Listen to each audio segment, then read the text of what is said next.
welcome you to please join on April 25th. So we will be doing a 90-minute workshop. A little bit about me, as Anjana mentioned, I did experience burnout. So in 2021, I was a part of the Great Resignation without even knowing what that was. And I experienced burnout. So now what I do is I'm sort of like a corporate veteran who goes back in and into battle and tries to grab others and save them. And what I've experienced, what I've learned from client experiences through all of these coaching years now is that even the most balanced person, even with the greatest self-care habits, can be drawn to burnout because of underlying cultural beliefs that we have that are erroneous. They're basically faulty. I don't know where they came from. I don't know why we believe them, but we're either fighting against them or accepting them, and they're a very strong pull. So I wanted to just check in with you and see if you have these sound familiar to you. So after hundreds of coaching hours with clients, I have boiled these limiting beliefs down to the 3 T's. I call them the 3 T's of the toxic success trap, which is what I call it. So if you could, when I read out each of the 3 T's, please type yes in the chat if they sound familiar to you or if they feel familiar to you in any way. Okay. So number one, the first T is the trade-off. Okay, so the trade-off is a belief that being miserable now is an investment that will pay off in happiness in the future. If that feels familiar to you, go ahead and share. Seeing a lot of yeses. Even if it's not you, you know other people that believe this or that function in this way, that somehow if I just get my head down and endure a bunch of misery right now, then I will have this one day will come and I will be happy.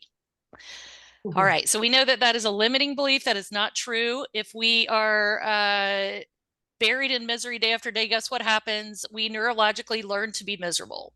So we actually never see that happy day unless we practice happiness, and it's an actual neurological fact. So the second T, and we'll be discussing all these in more detail on the 25th. I'm just giving you a little primer. The second limiting belief, the second T of the toxic success trap, is the treadmill. So the treadmill is the belief that success requires pressing forward without cease. So like, I can't even go pee. I cannot stop. I need to make the little graphic on my PowerPoint perfect before I allow myself a bio break, or I really can't even let myself sit down and breathe properly because I've got to press forward because that's what it takes. Does that feel familiar to anyone? Good. I'm seeing a lot of yeses on the treadmill, right? And this is not the good kind of treadmill that gives you your steps. This is the bad kind of treadmill. Okay, as we know that is a limiting belief.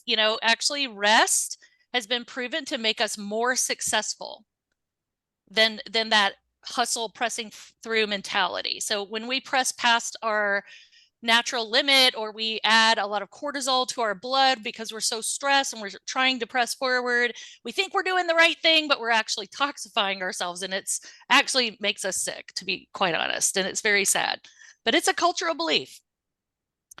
So the third T that I'll share with you today is the trophy.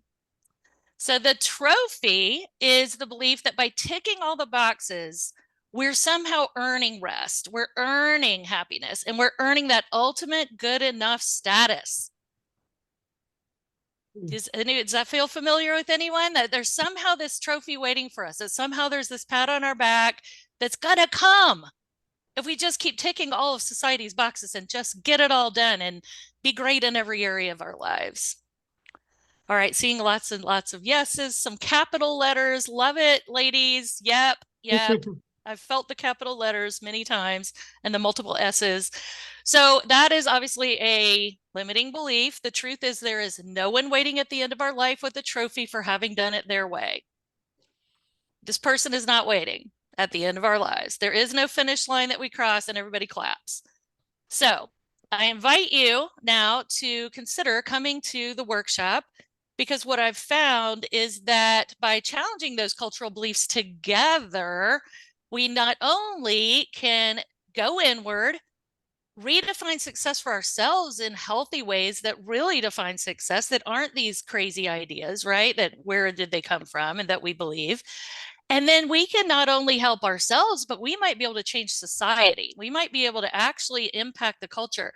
As female leaders and hardworking women out there with all these ambitious life goals, we don't want to just stop at adopting those toxic cultural beliefs. We want to change things. We want to look at, a healthier definition of success. And I'll also share with you, if you come on the 25th, a definition of balance that I think you'll like, that isn't what we all think balance is too. So I will save that for the 25th.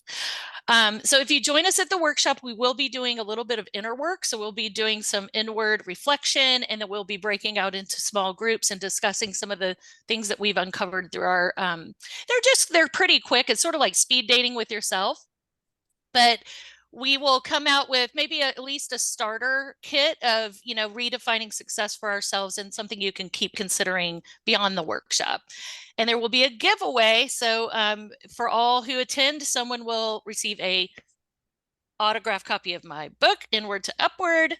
It actually is a very practical guide. I've heard from many people that it's actually very practical, very tactical, and even has workshopy type stuff in the back half of the book, and lots of questions in each chapter that you can use to reinvent your own definition of success and overcome burnout.